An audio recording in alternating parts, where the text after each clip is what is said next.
What if the most famous civilization in human history was far more advanced, mysterious, and powerful than most people realize? What if the massive pyramids that still dominate the Egyptian desert were only a small part of a story that stretched across more than 3,000 years? And what if the secret behind ancient Egypt's incredible success was not gold, not armies, and not even the pharaohs themselves? According to researchers from institutions including the British Museum and leading Egyptologists around the world, ancient Egyptian civilization endured for over 3,000 years, making it one of the longest lasting civilizations in recorded history. Think about that for a moment. The distance between the construction of the Great Pyramid and the reign of Cleopatra is actually greater than the distance between Cleopatra and the modern day. What happened next shocked everyone who studied the ancient world. Because the deeper historians looked into Egypt's past, the more extraordinary the story became. And hidden within that story lies one of history's greatest mysteries, a mystery that still sparks debate today. Before we begin, tell me where you're watching from and let me know in the comments, what is your favorite ancient civilization or historical figure? I read every comment, and I'm always fascinated by the incredible answers viewers leave from around the world. Now, close your eyes for a moment. Imagine standing on the banks of the Nile River nearly 5,000 years ago. The sun rises slowly over the horizon. Golden light spreads across fertile fields. Farmers prepare for another day of work. Birds circle above the water. The smell of wet soil fills the air. In the distance, smoke rises from villages made of mud brick. At first glance, it seems ordinary, but appearances can be deceiving. Because along this river, humanity was about to create one of the greatest civilizations the world would ever know. The Nile was everything. Without it, Egypt would never have existed. To the east and west stretched vast deserts, harsh, dry, merciless. Yet every year something remarkable happened. The Nile flooded, its waters spilled across the land, leaving behind rich black soil. This annual gift transformed the desert into fertile farmland. Ancient Egyptians called their homeland Kemet, the Black Land, because of this dark, fertile soil. The surrounding deserts were known as the Red Land. To them, the contrast was more than geographical. It was symbolic. Life and death, order and chaos, security and danger. The river provided food, transportation, and stability. While other regions struggled against unpredictable environments, Egypt enjoyed a level of consistency that allowed civilization to flourish. Villages became towns, towns became cities. Communities grew larger and more organized. Yet, Egypt was not always a unified kingdom. For centuries, numerous settlements competed for power and influence. Local rulers controlled different territories. Each sought wealth, prestige, and dominance. The truth was far more complicated than many people imagine. Ancient Egypt did not suddenly appear as a mighty empire.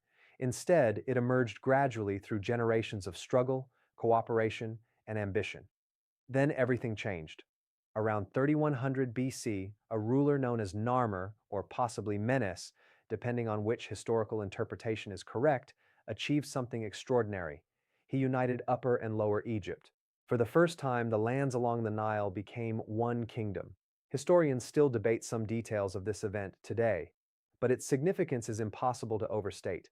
A single ruler now controlled a vast territory stretching hundreds of miles. The unification of Egypt created opportunities unlike anything seen before. Resources could be coordinated, large projects could be organized, trade expanded, political power became concentrated, and at the center of it all stood a figure unlike any other, the pharaoh. To modern people, kings and queens are political leaders. To ancient Egyptians, the pharaoh was much more. He was considered a living bridge between humans and gods, a protector of order, a guardian of harmony. The fate of the kingdom itself seemed connected to his success. People believed the universe operated according to a principle called Ma'at.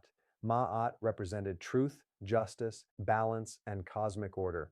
Maintaining Ma'at was one of the pharaoh's most sacred duties. If order collapsed, chaos would follow, and chaos was something Egyptians feared deeply. This belief shaped every aspect of their civilization. Religion influenced government. Government influenced society. Society influenced daily life. Everything was connected. But this was only the beginning, because the early rulers of Egypt were about to embark on a project so ambitious that it would astonish humanity for thousands of years. The story begins with a question: how can a ruler ensure immortality? Death haunted the ancient world. Disease could strike without warning. Accidents were common. Life expectancy was relatively short. Yet Egyptians developed a unique perspective. They believed death was not an ending, it was a transition, a journey into another realm. According to their beliefs, the soul continued after physical death, but survival required preparation. Tombs became essential, funerary rituals became increasingly elaborate. The wealthy invested enormous resources into securing favorable afterlives. At first, rulers were buried in structures called mastabas. These flat-roofed tombs appeared impressive for their time, yet one pharaoh desired something greater, something never attempted before. His name was Djoser, and he had an extraordinary advisor, a man named Imhotep. Imhotep was many things: architect, engineer, scholar, physician, administrator. His reputation became so legendary that later generations would regard him almost as a god. Faced with the challenge of creating a monumental tomb for Djoser, Imhotep conceived a revolutionary idea. Instead of building one mastaba, why not stack several on top of each other? The result became the Step Pyramid of Saqqara. For the first time in history, humans created a massive stone monument on this scale. People who saw it must have been astonished. Its towering structure dominated the landscape. It announced something important to the world. Egypt had entered a new age. What happened next shocked everyone, because the Step Pyramid was merely a prototype, a proof of concept. Soon, future rulers would dream even bigger, far bigger. Generations later, a pharaoh named Khufu inherited a kingdom rich in resources and confidence. His ambition would produce one of humanity's greatest achievements, the Great Pyramid of Giza. Even today, the numbers are staggering. Originally standing around 146 meters tall, it remained the tallest human-made structure on Earth for nearly 4,000 years. Millions of stone blocks were used in its construction. Some weighed several tons. Historians continue debating exactly how the builders accomplished such a feat. Numerous theories exist. Most scholars agree that massive organized labor forces, sophisticated planning, and engineering expertise made the project possible, but many details remain uncertain, and uncertainty fuels fascination. Imagine approaching the construction site. Thousands of workers move with purpose. Foremen shout instructions. Stone sledges scrape against prepared pathways. Dust fills the air. The sound of labor echoes across the plateau. This was not merely construction, it was a statement, a declaration of power, organization, and belief. Contrary to popular myths, the pyramids were not built primarily by slaves. Archaeological evidence suggests many workers were skilled laborers who received food, housing, and medical care. Their work was difficult, exhausting, dangerous, yet they participated in creating monuments designed to last forever. And somehow they succeeded. The Great Pyramid remains one of the seven wonders of the ancient world. Incredibly, it is the only one still standing. But beneath the glory lay an important question: how long could such enormous projects continue? The answer would shape Egypt's future, because while pharaohs pursued immortality, economic realities never disappeared. Large-scale construction required vast resources. Maintaining centralized authority became increasingly challenging. Gradually, the strength of the Old Kingdom began to weaken. Regional officials gained influence. Political unity eroded. Environmental changes may have contributed to growing instability. The Nile's floods became less predictable. Food production suffered. Tensions increased. Then came crisis. The centralized government that had overseen pyramid construction fragmented. Egypt entered a period historians call the First Intermediate Period. To many people, it must have felt like the world was falling apart. Order gave way to uncertainty. Authority became contested. Local leaders competed for control. The stability that Egyptians valued so deeply seemed threatened. Yet history rarely moves in straight lines. Periods of collapse often create opportunities for renewal, and renewal was coming. Far to the south, ambitious rulers watched events unfold. They believed they could restore unity. Eventually, one of them succeeded. Egypt was reunited. A new era emerged, the Middle Kingdom. Many historians consider this one of ancient Egypt's most impressive periods. The government became more sophisticated, trade expanded, art flourished, literature developed in remarkable ways, confidence returned. Yet the leaders of the Middle Kingdom understood something important. Strength required vigilance. Enemies existed beyond Egypt's borders. Foreign powers watched carefully. Some sought trade, others sought opportunity. And opportunity often appears when kingdoms grow complacent. What happened next shocked everyone. Groups known collectively as the Hyksos entered northern Egypt. For years, historians debated exactly how this process occurred. It may have involved migration, political maneuvering, and gradual expansion rather than sudden conquest. Regardless of the details, the result was dramatic. The Hyksos gained control over significant portions of Egypt. They introduced technologies and military practices unfamiliar to many Egyptians. One innovation proved especially important: the horse-drawn chariot. This technology transformed warfare. For Egyptian rulers, the experience was humiliating. Foreign powers now exercised influence over lands once controlled by pharaohs, but humiliation can be a powerful motivator. Egyptian leaders studied their opponents carefully, they learned, they adapted, and eventually they fought back. The truth was far more complicated than a simple story of invasion and resistance. The Hyksos period exposed weaknesses within Egyptian society. Yet it also encouraged innovation.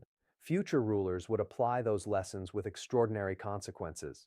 Because from this struggle emerged a new Egypt, stronger, more aggressive, more ambitious than ever before, and standing on the horizon was an age of conquerors, warrior pharaohs, vast empires, and legendary rulers whose names would echo through history. But that story is only beginning, because in the next part, ancient Egypt will transform from a kingdom along the Nile into one of the most powerful empires the ancient world had ever seen. And among the figures waiting in the shadows are rulers whose achievements and mistakes would change history forever. The winds of change were blowing across Egypt. For centuries, the Nile had been the center of Egyptian life. Its annual floods brought prosperity, and its waters connected cities and kingdoms. But now, Egypt's rulers had learned a painful lesson. Isolation was no longer enough. The Hyksos had shown that foreign powers could challenge Egypt's security. Never again, many Egyptians believed, should outsiders control the land of the pharaohs. That determination would spark one of the most dramatic transformations in ancient history. Egypt was about to become an empire. Imagine standing in the city of Thebes around 1550 BC. The air is tense. War drums echo through the streets. Soldiers sharpen bronze weapons. Priests offer prayers to the gods.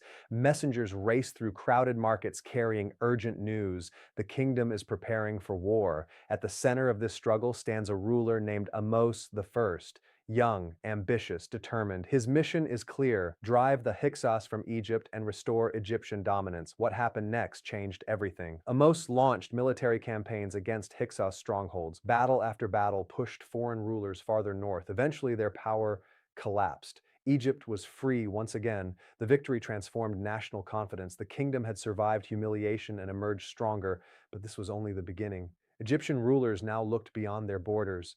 Instead of waiting for threats to arrive, they would carry war to distant lands. The new kingdom had begun.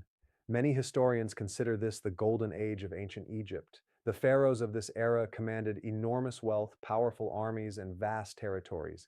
Trade routes stretched across regions. Foreign kingdoms paid tribute. Temples rose toward the heavens, and Egyptian influence reached unprecedented heights. The world was changing, and Egypt intended to lead it. One of the first great rulers of this new era was Thutmose III. At first glance, few would have predicted his future. His early reign was overshadowed by another remarkable figure, a woman whose story continues to fascinate historians today. Her name was Hatshepsut, and she would become one of the most successful rulers in Egyptian history. The truth was far more complicated than many people realize. Ancient Egypt generally expected pharaohs to be male, yet Hatshepsut refused to accept limitations. She gradually consolidated power. Then she did something extraordinary. She declared herself pharaoh, not queen. Pharaoh. Official images often depicted her wearing traditional royal regalia normally associated with male rulers. Some statues even portrayed her with a ceremonial beard. To modern eyes, this may seem unusual, but Hatshepsut understood something important. Symbols matter. Authority depends on perception, and she intended to project strength. What happened next shocked everyone. Instead of leading Egypt into endless wars, Hatshepsut focused on prosperity. Trade expanded dramatically. One famous expedition traveled to the mysterious land of Punt. Historians still debate its exact location today. It may have been somewhere near modern Eritrea, Somalia, or neighboring regions. The journey brought exotic goods back to Egypt: incense, ebony, gold, rare animals. The expedition became legendary. Meanwhile, magnificent building projects transformed the landscape. Her mortuary temple at Deir el-Bahari remains one of Egypt's architectural masterpieces. Terraces rise elegantly against towering cliffs. Even today, visitors stand in awe before its beauty. Yet beneath the success lurked political tension, because another ruler waited patiently in the background, a man who would become one of history's greatest military commanders, Thutmose III. After Hatshepsut's reign ended, Thutmose emerged as Egypt's dominant leader, and his ambitions extended far beyond the Nile. Imagine the scene. Thousands of soldiers march beneath blazing sunlight, chariots thunder across dusty terrain, standards flutter in the wind, commanders study maps, scouts report enemy movements. The Egyptian war machine is advancing. One campaign in particular became legendary: the Battle of Megiddo. Around 1457 BC, Thutmose faced a coalition of rebellious city-states. His generals advised caution. They recommended safer routes, less risky paths. But Thutmose chose differently. He selected a narrow mountain pass, a dangerous gamble. If enemies discovered his movements, disaster could follow. The entire army squeezed through the route, hour after hour, mile after mile. The tension must have been unbearable. Then came the surprise. Egyptian forces emerged unexpectedly near their opponents. The enemy was caught off guard. Victory followed. The campaign became one of history's earliest well-documented military triumphs. Historians still study it today, but this was only the beginning. Thutmose continued expanding Egyptian influence across the Near East. Territories stretched into Syria. Tribute poured into Egypt. Foreign rulers acknowledged Egyptian supremacy. The kingdom had become an empire. Gold flowed into royal treasuries. Exotic goods filled markets. Monuments celebrated military success. To many observers, Egypt seemed unstoppable, yet appearances can deceive. Because beneath the wealth and glory, forces were already shaping the future, and some of those forces emerged from religion itself. Religion touched every aspect of Egyptian life. The gods explained the universe, they governed nature, they influenced politics. Among these deities, one became increasingly important: Amun. His temple at Karnak grew into an enormous religious complex. Priests gained wealth and influence. Land ownership expanded. Resources accumulated. Gradually, a question emerged: who truly held power, the pharaoh or the priesthood? Historians still debate the balance today, but tension was growing, and eventually one ruler decided to challenge the entire system. His name was Amenhotep IV, and his decisions would shock ancient Egypt. At first, he seemed like a typical pharaoh. Then something changed. He embraced a radical religious vision centered on a deity called Aten. Unlike traditional gods represented through statues and temples, Aten was associated with the sun's life-giving power.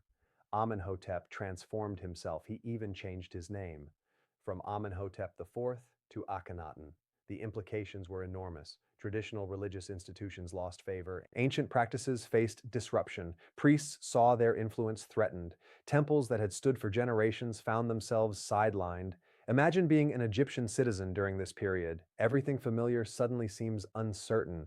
The gods your ancestors worshipped are no longer central. The capital moves to a new city. Official art changes dramatically. Even royal images look different. What happened next shocked everyone.